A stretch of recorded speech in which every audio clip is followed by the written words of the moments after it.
Is my slides visible to everybody? It's fine. Perfect. Thank you. Good morning, everyone. My name is Tauheed Khan Mohammed, and I am assistant professor at Eastern Michigan University. The work which today I'm going to present is the efficacy of utilizing Kinect Studio for academic purpose in human anatomy. Moderator, sir, how much time do I have? 10 minutes to present? We have 20 minutes, including question and answers. Got it. Makes sense. Thank you. So so this work would have been done by a few of my students. One of them is Chaib, Matt Hawkins, Aymane Sghier, Elnatan Tesfa, and myself, Dr. Tauheed Khan Mohammed. To begin with, let's go to the next slide. Is the slide visible to you? The next slide, right? So we are talking about evaluation and performance evaluation of Windows Connect 2, how we can unveil the intersection of technology with human anatomy. So we are trying to explore a technological device which have been released a couple of years back. It was released on July 15, 2014. And we are trying to diverge into the part where we can see how this could be explored into the realm of human anatomy, right? How we can integrate our Kinect technology with anatomical applications. And what we are trying to do over here is basically we are trying to performing depth measurement accuracy. That means we are evaluating the precision of Kinect's depth measurements. In that operation, what we have the purpose of is trying to evaluate how accurate this device is. So this device would have been used for multiple applications. This mainly is being used for gaming applications, but it has application which is go beyond that, beyond gaming.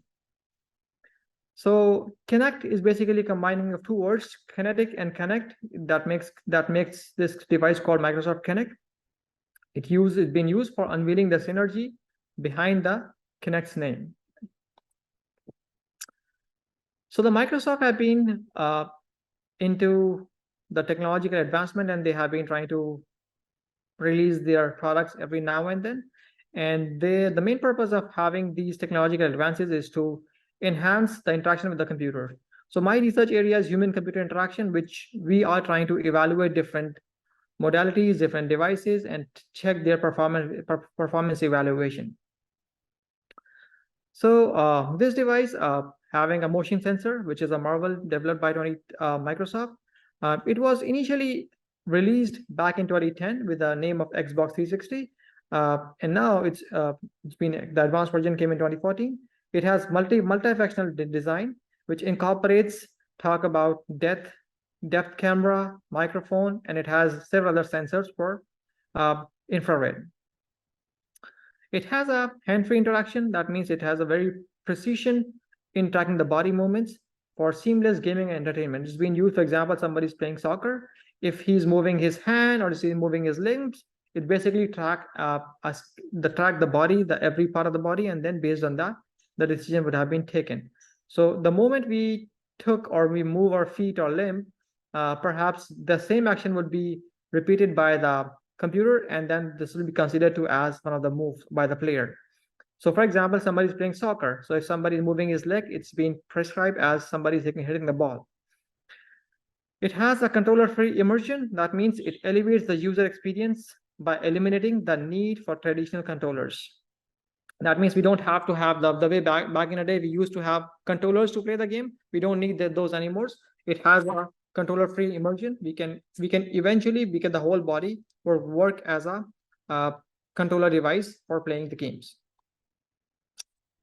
Components of this technology, it consists of, first of all, it requires a very sophisticated camera, which is RGB camera that captures and processes video, obviously, and then it has a depth sensor, which is utilizing infrared light and precisely calculates the distance between the object and the device.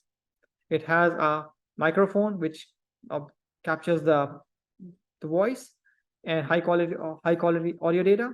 And it also has an infrared sensor which adjusts dynamically to accommodate various lighting conditions. Now, to use this particular device, we have think about like how we can perhaps make use of it in a field of education. Like we can it be used somewhere else? So we thought that maybe we can have something like perhaps children may study anatomy and engage with anatomy lectures on a screen using their bodies. So based on that, we can perform 3D modeling. The depth sensing technology in the Kinect may be utilized to build 3D models of the body with children to engage with the study. And it also has something called game and simulations.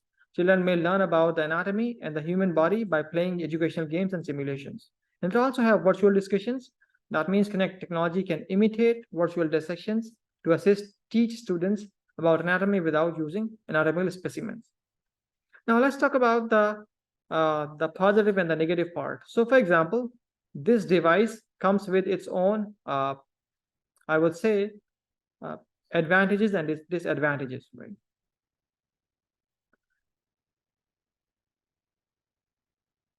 So the first and foremost advantage is basically it captures real-time. It has a feature of having a real-time data gathering. It is having a very cost-effective solution for that, and it has versatility in application. That means it's been used for diversified applications, and it has various other use. It has a user-friendly design, but it has some disadvantages. What are the disadvantages of Kinect? Is basically it has some kind of accuracy limitation, which range constraints. That means the person needs to be within certain range to get recognized. It could not be taken. It could not be having a sophistication that it can capture a person maybe standing 10 meters away. So it has its own limitations. It has compatibility restrictions and obviously we have to buy the hardware. That means you have to buy the cost, right? You have to bear the cost. Now, to perform the experiment, we have an innovative approach to science and health education. So what we have done over there, we are trying to visualize how a human body can be observed and it should be used in field of medical science, perhaps, so that we can have an immersive exploration of human body. So in that scenario, this particular device would have been providing a little bit helpful rather than treating it as a gameful, a device which is used for playing games. We can think of how we can use this device in a field of education. That means how we can modernize the teaching approaches. Now let's compare two different kind of studios. One is Kinect Studio and second one is Azure Kinect SDK. So when we observe these two things, we find out that the Kinect Studio is slightly lagging behind in comparison to the Azure Kinect. So it has a lower resolution depth data, inefficient body tracking, very less integration, or I would say no integration with the cloud.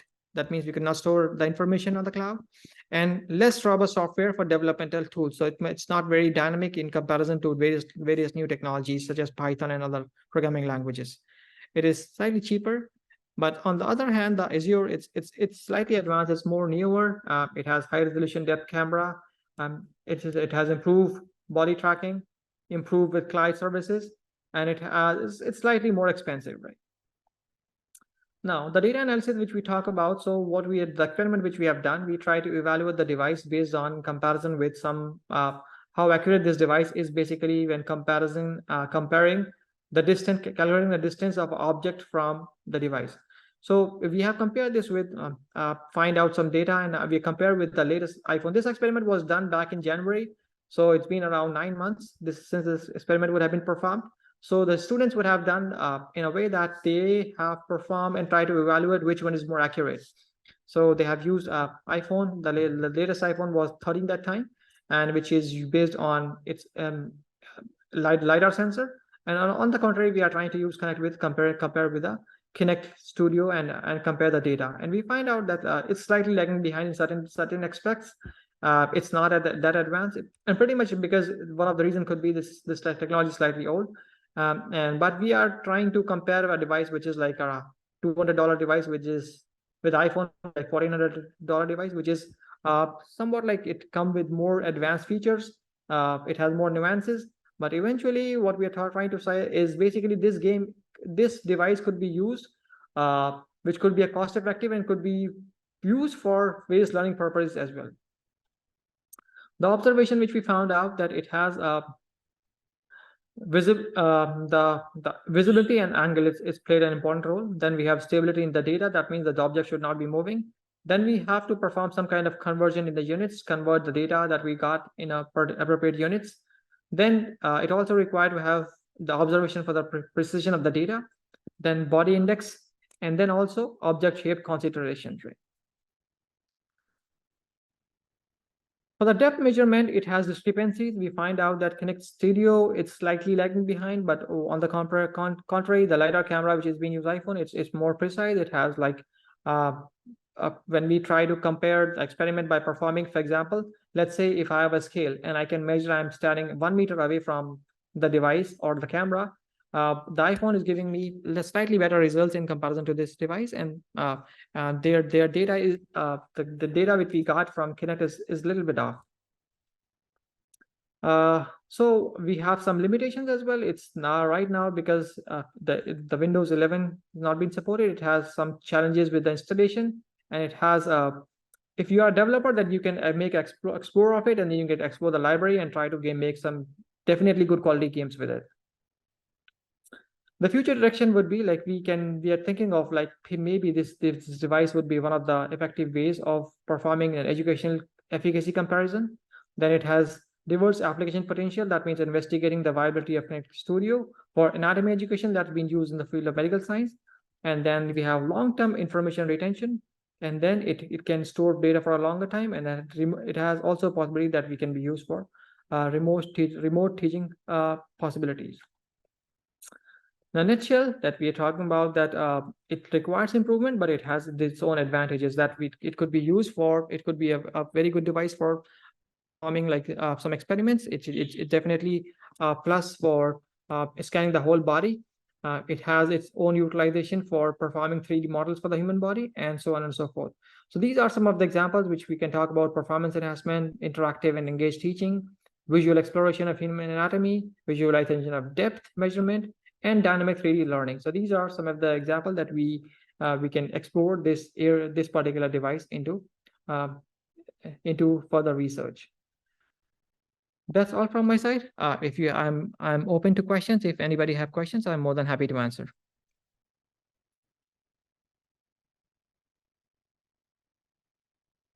Does anyone have a question for the presenter?